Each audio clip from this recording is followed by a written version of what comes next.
Hey there, and welcome to the deep dive. Today, we're doing exactly that, really plunging into a fascinating situation unfolding right now in the world of Ethereum. We've got some source material here that zeroes in on a brand new security challenge that's cropped up, and also a pretty clever proactive solution coming from the crypto firm Wintermute. Yeah, this deep dive is based specifically on recent reporting that details Wintermute's response, including this piece of code they developed with a memorable name, CrimeEnjoyor. It's designed to help flag these malicious contracts, before users get hit. That's right, and it's so typical of this space, isn't it? The decentralized world moves incredibly fast. And with any new feature, well, unfortunately, comes the potential for new vulnerabilities. Bad actors are always quick to explore those. And this deep dive highlights one such instance that appeared surprisingly fast after Ethereum's recent Pectra upgrade. Right. So our mission today is to really unpack this. What is this new attack vector exactly? How does it actually exploit a specific, recently added feature?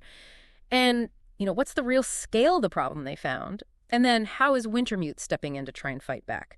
By the end of this, you should have a really clear picture of what's happening and, frankly, why it matters. So let's jump in. Okay, sounds good. Yeah. Let's unpack the core problem first. There's a new tactic emerging, specifically aimed at draining Ethereum wallets. And what makes it particularly concerning, maybe even alarming, is that it directly exploits a feature that was just introduced, literally just rolled out as part of the recent Pectra network upgrade. Just introduced. Wow. Okay. What's the feature? The feature is defined in Ethereum Improvement Proposal 7702, EIP-7702 for short. Basically, in simple terms, this proposal introduced a way for users to temporarily hand over control of their wallet.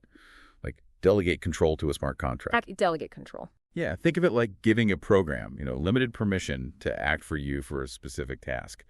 And crucially, without needing your private key for every single little action within that task. Okay, yeah, I can see the convenience factor there, but I can also immediately see how that feature, how it could be twisted. So how are the bad actors actually misusing this delegation? Exactly, you nailed it. The exploit works like this. Attackers create these malicious delegate contracts. So instead of doing something useful for the user, these contracts are programmed specifically to automatically sweep funds. Sweep? As in just drain the wallet? Drain it completely, yeah. Yeah. All the funds out of any wallet that delegates control to them. And they seem to be particularly targeting wallets where maybe the private keys might have already been leaked or compromised somehow. They act like these automated sweeper contracts, just sitting there, ready to snatch anything that comes in or whatever's already there the moment they get that temporary delegation. Got it. Okay. So EIP-7702 allows this delegation, and attackers are pointing that delegation towards these malicious sweeper contracts. Now, stepping back a bit, give us a little more context on EIP-7702 itself. Was this like a huge mandatory change for everyone? No, and that's really important context. EIP-7702 is a new optional feature. Optional. You absolutely don't have to use it. It was introduced as part of the Pectra upgrade, which went live on Ethereum pretty recently, just around May 7th. It's really about expanding the possibilities for how smart contracts can interact with wallets, but it's definitely not something everyone is using by default. Right. And has it seen much use since May 7th? Well, the source material notes that since the upgrade went live, there have been 12,329 transactions recorded using this new EIP-7702 feature. Okay, 12,000-ish. So it's seeing some early use. No. And it sounds like that early adoption immediately created this opening for attackers, right? The source mentioned something about a lack of tools to verify what you're delegating to. That makes it risky. Precisely. That's the crux of the vulnerability in practice. While the feature itself might have potential benefits down the line, the source really highlights that there's a lack of readily available, easy-to-use verification tools built into the ecosystem right now, at least not widely adopted ones. This makes it incredibly difficult, especially for users who aren't, say, deep blockchain developers, to easily tell the difference between a legitimate contract they meant to delegate to for a specific reason and one of these malicious sweepers designed purely to steal funds.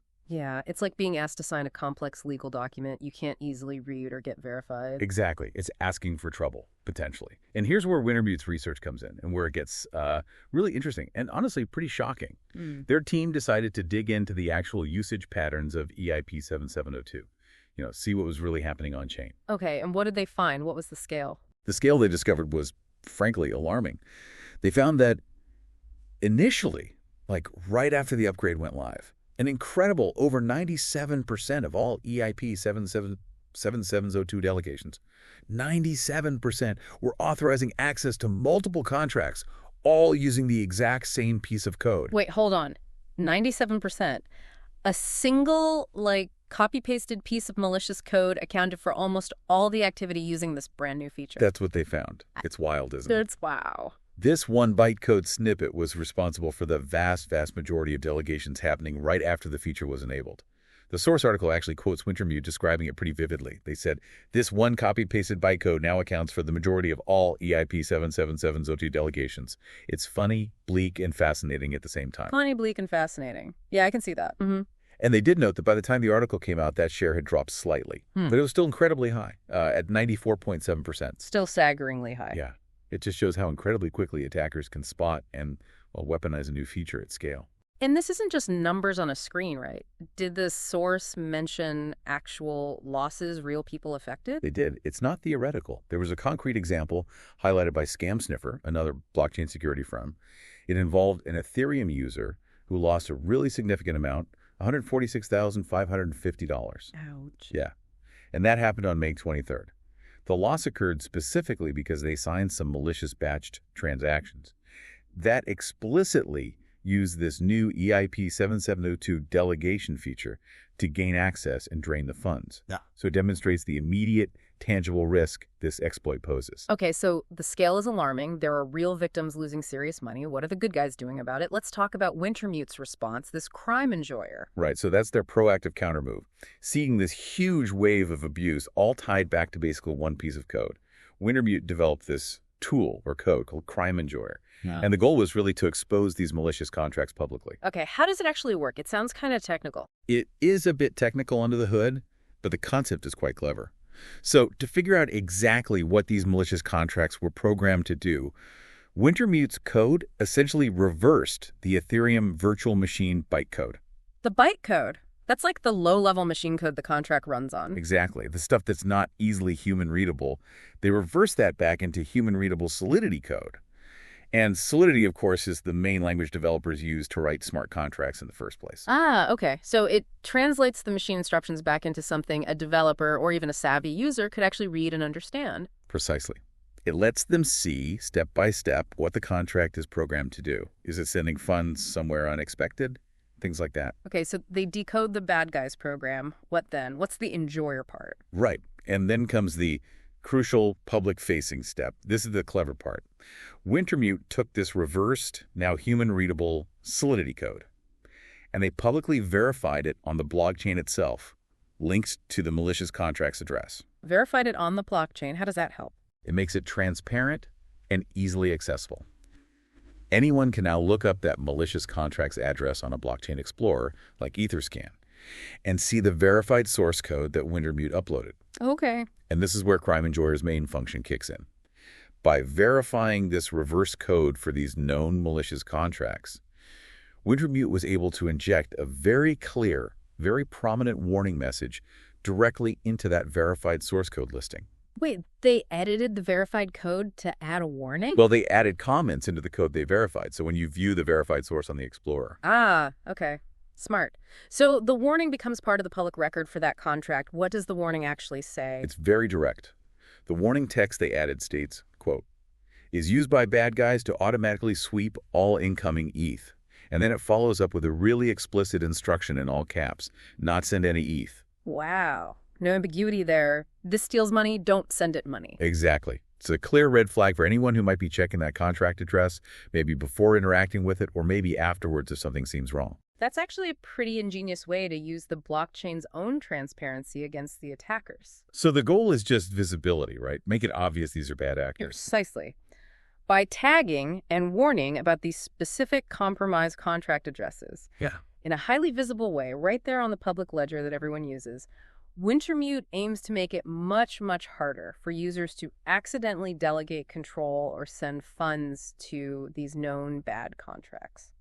It's really a community-minded effort, building a layer of defense where maybe the core protocol didn't have one initially for this specific attack vector. Okay, that makes sense. So pulling this all together, what does this really mean for you, the listener? If we step back, This whole situation, the EIP-7702 exploit, the scale of it, Wintermute's response, it's a really clear, almost textbook example of the constant evolving security challenges in these decentralized systems. And it also really highlights just how crucial it is for anyone participating in crypto to understand the features they're using, the permissions they're granting, and the contracts they're interacting with.